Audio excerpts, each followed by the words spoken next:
കുറേ നാളത്തെ ആഗ്രഹമാണ് വൈക്കത്തെ അമ്പലത്തിൽ നിന്ന് അന്നദാനം കഴിക്കണം എന്നുള്ളത്. അപ്പോൾ ഇന്ന് വെയിലത്ത് വരി നിന്ന് കണ്ടോ ആളുകൾ തലയിൽ തുണിയൊക്കെ ഇട്ടിട്ടായിരിക്കുന്നത്. ഒരുപാട് ബുദ്ധിമുട്ടി അവസാനം അന്നദാനം ഹാളിൽ കയറി നിലത്ത് ഇരിക്കുന്ന സ്ഥാനത്താണ് എനിക്ക് കിട്ടിയത്. അങ്ങനെ എൻ്റെ ഇലയുടെ മുന്നിൽ ചമ്രം പടിഞ്ഞിരുന്ന് അന്നദാന മണ്ഡപമൊക്കെ നല്ല വലിപ്പമുണ്ട്, നല്ല നീളത്തിൽ ഒരുപാട് പേരെ ഉൾക്കൊള്ളും.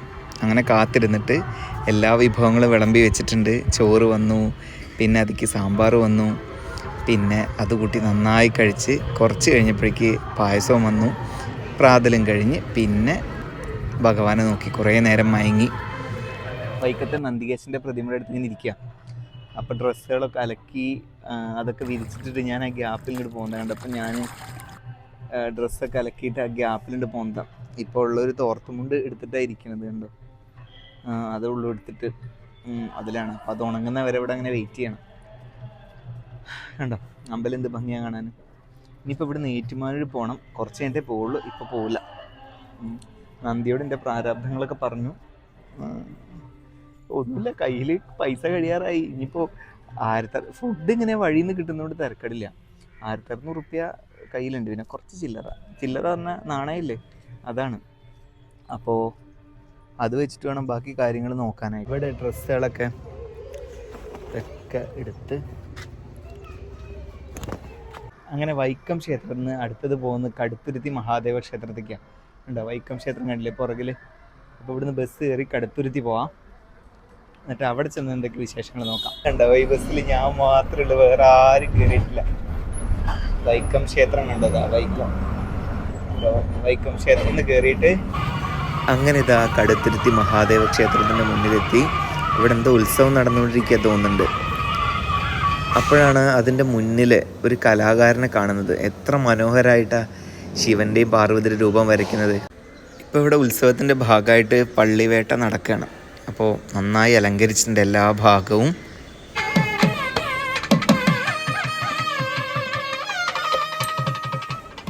പിന്നെ ഭംഗിയിൽ ഭഗവാൻ എഴുന്നള്ളിച്ചതിൻ്റെ അടുത്ത് നാദസ്വരം വായിക്കുന്നുണ്ട്.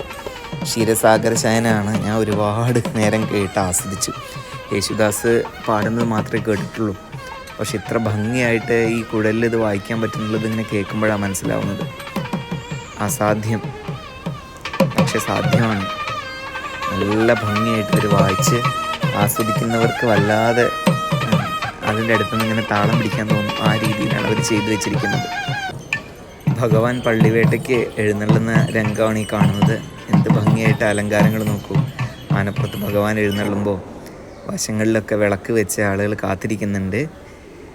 അത് കഴിഞ്ഞു, ഇനി അടുത്ത ക്ഷേത്രത്തിലേക്ക് പോവാം. ഇതാണ് മള്ളിയൂർ മഹാഗണപതി ക്ഷേത്രം. ഇന്ന് രാത്രി സ്റ്റേയും ഭക്ഷണമൊക്കെ ഇവിടുന്നാണ്. അപ്പോൾ കണ്ടോ ഇതാണ് നമ്മുടെ ക്ഷേത്രം. അപ്പോൾ ഉള്ളിലേക്ക് പോയേക്കാം. ക്ഷേത്രത്തിൽ നല്ല കഞ്ഞിയും പുഴുക്കും നെല്ലിക്ക അച്ചാറൊക്കെ ഉണ്ട്. അപ്പോൾ അത് പോയി കഴിച്ചു, നല്ല ടേസ്റ്റാണ്. ഇനിയിപ്പോൾ ഒരു മുണ്ട് ബാക്കി അലക്കാനുള്ളതുണ്ട്. വൈക്കത്തുനിന്ന് വെള്ളമുണ്ട് മാത്രം അലക്കിയില്ല, അത് അലക്കാം. അവിടെ വെള്ളത്തിൽ നല്ല പായലാവുകൊണ്ടേ ഇറങ്ങാനൊരു മടി. അപ്പോൾ അത് മള്ളിയൂരിക്ക് മാറ്റി വെച്ചു. അപ്പോൾ ഇവിടുന്ന് രാത്രി ഇതിങ്ങനെ അലക്കാം. ഇപ്പോൾ സമയം ഏകദേശം 10 മണിയൊക്കെ ആയിട്ടുണ്ട്.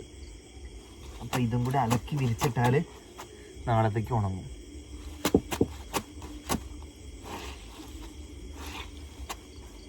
ഞാൻ ഒരു കാര്യം പറയട്ടെ, ഇപ്പോൾ ഒരുപാട് അമ്പലങ്ങളൊക്കെ പോയില്ലേ. അപ്പോൾ അതിൽ എല്ലാത്തിലും വെച്ചിട്ട് ഏറ്റവും എനിക്കിഷ്ടമായത് ഈ മള്ളിയൂർ അമ്പലം. എന്താണെന്ന് വെച്ചാൽ അയ്യപ്പന്മാരെ ട്രീറ്റ് ചെയ്യുന്ന രീതി, ബാത്റൂമിൻ്റെയൊക്കെ ഒരു വൃത്തി എന്താ വെച്ചിട്ടാണ്. എല്ലാം ഫ്രീ ആണ്, മാത്രമല്ല അവർ നന്നായി പരിപാലിക്കുന്നുണ്ട്. പിന്നെ 3 നേരം ഭക്ഷണമുണ്ട്, പ്രഭാത ഭക്ഷണം ഉച്ചയ്ക്കും അതുപോലെ രാത്രിയൊക്കെ. ഇതൊന്നും കൊടുക്കുന്നില്ല എന്നല്ല ഞാൻ പറഞ്ഞത്, പക്ഷേ ഇവർ ആൾക്കാരെ വിളിച്ച് കെയർ ചെയ്യുന്ന രീതി, മറ്റമ്പലങ്ങളിലുള്ള ധാർഷ്ട്യം ഇവിടെ കാണുന്നില്ല. ഓരോരുത്തർ നമുക്ക് സംസാരിച്ചാലുള്ള ധാർഷ്ട്യം എന്താണെന്ന് വെച്ചാൽ ഉദ്യോഗസ്ഥരാണ്, ദേവസ്വം ബോർഡിൻ്റെ അതൊന്നും അറിയില്ല. അപ്പം എന്തൊരു ധാർഷ്ട്യമാണ് ഓരോരുത്തരുടെ പെരുമാറ്റം എന്നറിയോ, പ്രസാദം തരുന്ന രീതിയും. പക്ഷേ ഇവിടെ അങ്ങനെയല്ല. ഇവർ നമ്മളോടൊക്കെ ഇങ്ങോട്ട് ചോദിക്കുകയാണ്, ഭക്ഷണം കഴിച്ചോ, അത്തരം കാര്യങ്ങളൊക്കെ. ഭക്ഷണം കഴിച്ചില്ലെങ്കിൽ പോയി കഴിക്കുമെന്ന് പറയുന്നത്. ഇവർ നമ്മളെ വിളിച്ച് ഭക്ഷണം ആക്കുന്നത്. മൊത്തത്തിൽ നല്ല നല്ല പെരുമാറ്റമാണ്. പിന്നെ ബാത്റൂം മെയിൻറ്റെയിൻ ചെയ്യുന്ന രീതി നല്ല വൃത്തിയിൽ കൊണ്ടു നടക്കുന്നുണ്ട്. പിന്നെ അന്നദാനം, പിന്നെ ഇവർ കിടക്കാനൊരുക്കിയ സ്ഥലമൊക്കെ എന്ത് ഭംഗിയുള്ളതാ വെച്ചിട്ടാണ്. അപ്പം ഞാൻ ഇതുവരെ കണ്ടതിൽ ഏറ്റവും നല്ലൊരു അയ്യപ്പന്മാർക്ക് നല്ലൊരു ഇടത്താവളമായിട്ട് ഉപയോഗിക്കാൻ പറ്റുന്ന സ്ഥലം മള്ളിയൂർ മഹാഗണപതി ക്ഷേത്രമാണ്. എൻ്റെ വളരെ സത്യസന്ധമായിട്ടുള്ളൊരു അഭിപ്രായം ഞാൻ പറഞ്ഞത്. അപ്പോൾ അത്രയേ ഉള്ളൂ, ഇന്നത്തെ ദിവസം കഴിഞ്ഞു. ഇനി ബാക്കി നാളെ പറഞ്ഞുതരാം.